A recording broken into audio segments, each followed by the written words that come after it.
Hey, I'm going to read to you a story from 1 Samuel chapter 3, verses 1 through 10. It's a favorite of mine. The boy Samuel served the Lord by assisting Eli. The boy Samuel, he's going to grow up to be King Samuel. His mama, named Hannah, one day had been pouring her heart out to God because she couldn't have children. And she said, Lord, if you just give me a boy, then I'm going to give him over to you. Right? He's going to serve you with his life. And so there you go. So Samuel is basically living in the tabernacle or the temple, serving under the head priest named Eli.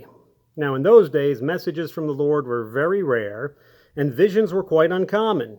And one night, Eli, who was almost blind by now, had gone to bed, and the lamp of God had not yet gone out. And Samuel was sleeping in the tabernacle, the temple, near the ark of God. Suddenly the Lord called out, "Samuel!" "Yes," Samuel replied. "What is it?" He got up and he ran to Eli. "Here I am. Did you call me?" "I didn't call you," Eli replied. "Go back to bed." So he did. Then the Lord called out again, "Samuel." Again, Samuel got up and went to Eli. "Here I am. Did you call me?" "I didn't call you, my son," Eli said. "Go back to bed." Samuel did not yet know the Lord because he had never had a message from the Lord before. So the Lord called a third time, and once more Samuel got up and went to Eli. "Here I am. Did you call me?" And then Eli realized it was the Lord who was calling the boy. So he said to Samuel, "Go and lie down again, and if someone calls again, say, 'Speak, Lord, your servant is listening.'" So Samuel went back to bed, and the Lord came and called as before, "Samuel, Samuel." And Samuel replied, "Speak, your servant is listening." I love that story. He's surprised. His voice in the middle of the night. Who is it? Reminds me of just Jesus when he talks about you're going to know the voice of your shepherd, right? The intimate voice. I just think that is so neat. Now, Mark Batterson's a guy, he's written books on prayer, and I'm doing a devotional with some folks.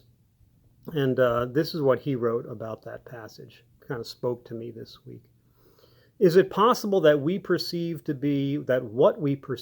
to be relational, emotional, and spiritual problems are actually hearing problems? Ears that have been deafened to the voice of God. And it's that inability to hear his voice that causes us to lose our voice and lose our way. Let me make a bold statement, he says. Learning how to hear the voice of God is the solution to 1,000 problems. It's also the key to discovering our destiny and fulfilling our potential. His voice is love. His voice is power. His voice is healing. His voice is wisdom. His voice is joy. If your life is off key, maybe it's because you've been deafened by the negative self-talk that doesn't let God get a word in edgewise. Maybe you've listened to the voice of criticism so long, you can't believe anything else about yourself. Or maybe it's the enemy's voice of condemnation that speaks lies about who you really are. If you don't silence these competing voices, they'll eventually deafen you. You won't be able to sing God's song because you won't be able to hear his voice. Is God's voice the loudest voice in your life? That's the question. If the answer is no, that's the problem. I guess this really hit home because I've met so many folks where that is the case. There's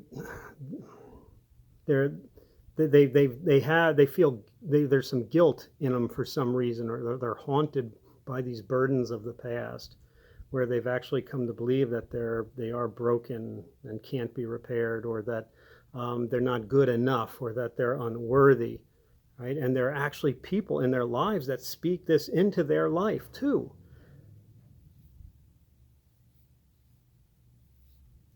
Might you know that you're a beloved child of God, if you're one of those folks? Let me give you a virtual hug here. Serious. Might you know that you're created in the image of God and that you are worthy, no matter what has happened, that there is hope, right? That God does have a future for you. See, that's the thing. We can get this negative stuff going on up in here, and even it gets perpetuated again by social media and by TV and our surroundings if we let it. They're toxic people. And so I pray, I pray for you that God's voice does become the loudest for you, even if he's speaking in a whisper, even if he's whispering, it comes through like a bullhorn for you, that Jesus loves you, that his grace, his mercy, his unconditional love is yours. You are made in his image and you are valued just for who you are, right? And I guess I pray too that you do find those moments regularly in your life, solitude, silence, where you can get those other voices, right? Where you can get the other voice, right, through the Jesus story, through the Bible story, that becomes to maybe push away the negative, right? As you enter into that story, as you pray, as you find people in your life who are going to let you know that you're a beloved child of God. They're going to let you know how valuable you are and that you are loved no matter what, right? So, I don't know, I've just really been thinking about that. There's so many people in my life that I've met that are hurting like that. So, if you're one of them, might you hear that voice? Might you hear it right now? You're loved just for who you are. Okay, and then I pray that there also, again, that you find people you connect with that are going to let you know that every single day, right? Or if you're not sure in the middle of the night, you can text them. Maybe you need to hear that voice, right? But that you hear God's voice coming loud and clear to you, right? You're his child, and he loves you. So do I. I'll see you around.